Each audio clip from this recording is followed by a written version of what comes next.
মানুষের শখ কতই না বিচিত্র, কিন্তু মাঝে মাঝে এই শখ যখন সীমা ছাড়িয়ে যায় তখন তা হয়ে দাঁড়ায় মৃত্যুর মুখোমুখি দাঁড়ানোর এক চরম বোকামি। দুনিয়ার চাকচিক্য আর বিলাসিতা নিয়ে কবরে যাওয়ার এই অদ্ভুত খেলায় মেতেছে একদল যুবক। কবরের সেই অন্ধকার ও সংকীর্ণ ঘরকে তারা জয় করতে চেয়েছিল চার্জার লাইট, ফ্যান আর দুনিয়ার আরাম আয়েশ দিয়ে। তারা হয়তো ভুলে গিয়েছিল মাটির নিচের সেই বিছানায় দুনিয়ার কোনো আলো বা বাতাসের সংযোগ পৌঁছায় না। কবরে আলো দেবে কেবল আপনার নেক আমল, আর প্রশান্তি দেবে আল্লাহর রহমত। কিন্তু আল্লাহ সুবহানাহু ওয়া তাআলা তার কুদরত দেখাতে দেরি করেন না। যে মাটি দিয়ে তারা উপরে আড়াল করেছিল হঠাৎ শুরু হওয়া সেই প্রচণ্ড বৃষ্টিতে, সেই মাটি আজ তাদের জন্য কাল হয়ে দাঁড়িয়েছে। নিমেষেই কবরের ভেতরটা পানিতে তলিয়ে যাচ্ছে। যে বিলাসিতা নিয়ে তারা নিচে গিয়েছিল তা এক মুহূর্তে মৃত্যুকূপে পরিণত হল।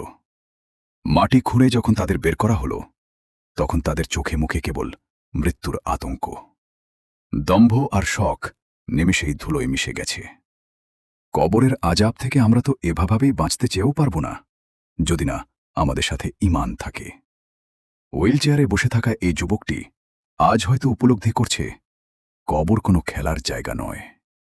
হে আল্লাহ, আমাদের কবরের আজাব থেকে রক্ষা করুন।